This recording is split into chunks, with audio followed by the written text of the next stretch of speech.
दुनिया में समय ही एक ऐसी वस्तु है जो सबके लिए एक जैसा मिलता है, चाहे वो अमीर हो, गरीब हो, भिखारी हो, राजा हो, पुरुष हो, स्त्री हो, ज्ञानी हो, अज्ञानी हो।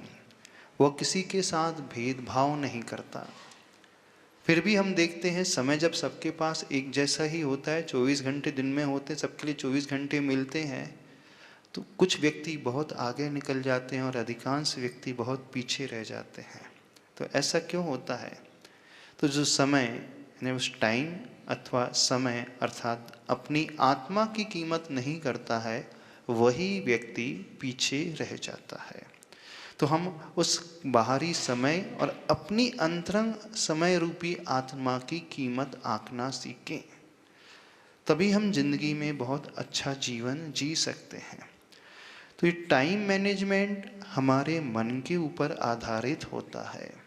जैन शास्त्रों में एक बहुत अच्छी बात आती है, अनर्थ दंड त्याग, यानी अननेसेसरी एक्टिविटीज़ हमें लाइफ में नहीं करना चाहिए। जो अनर्थ के स्वरूप में होती है, सबसे ज़्यादा पाप का बंध उससे ही होता है। बहुत सारे लोग अपने उस कीमती समय को वेस्ट नहीं कर देते हैं, किल कर देते हैं, समाप्त कर देते हैं। दूसरों को मारने में नहीं, स्व को मारने में ही समाप्त कर देते हैं, क्योंकि समय और एनर्जी उतनी ही होती है। तो जो व्यक्ति अपनी वैल्यू नहीं समझता, वही व्यक्ति अपने टाइम को बर्बाद करता है। और जो टाइम को बर्बाद करता है, फिर टाइम भी उसे बर्बाद कर डालता है। इस बात को ध्यान रखना।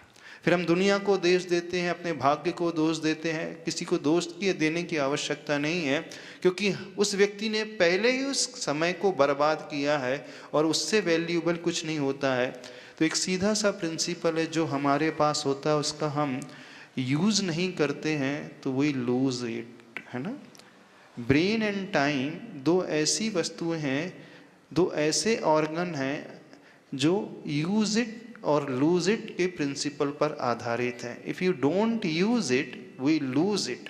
तो जो हम सदुपयोग नहीं करेंगे तो उसे हम खो देंगे। तो बाहरी समय ही हम नहीं खोते हैं, अपने आत्मा को खोते हैं, अपने स्वभाव को खोते हैं। अब जब व्यक्ति अपने स्वभाव को खोता है तो वहीं वो दुर्गुणों से भरता चला जाता है। ऐसा व्यक्ति हमेशा पछताता है, उसकी ज़िंदगी में उसे कुछ भी हाथ नहीं लगता है। तो हम पहले अपनी समय की कीमत, अपनी आत्मा की कीमत करना सीखें कि हम जो पाए हैं हमने, उसका हम क्या कर रहे हैं, सदुपयोग कर रहे हैं, दुरुपयोग कर रहे हैं कि नहीं कर रहे हैं। अर्थ, व्यर्थ और अनर्थ, तीन वर्ड्स आते हैं। अर्थ मीन्स मीनिंगफुल, व्यर्थ मीन्स वेस्टेज एंड अनर्थ मीन्स मिसयूज करना। Use, unused and misuse. तो होना क्या चाहिए? प्रॉपर यूज़ होना चाहिए, मिसयूज़ भी नहीं होना चाहिए और अनयूज्ड भी नहीं होना चाहिए।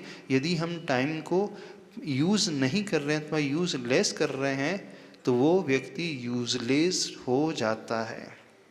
It's not we are useless, but we have used our time very less. That's why the people become useless.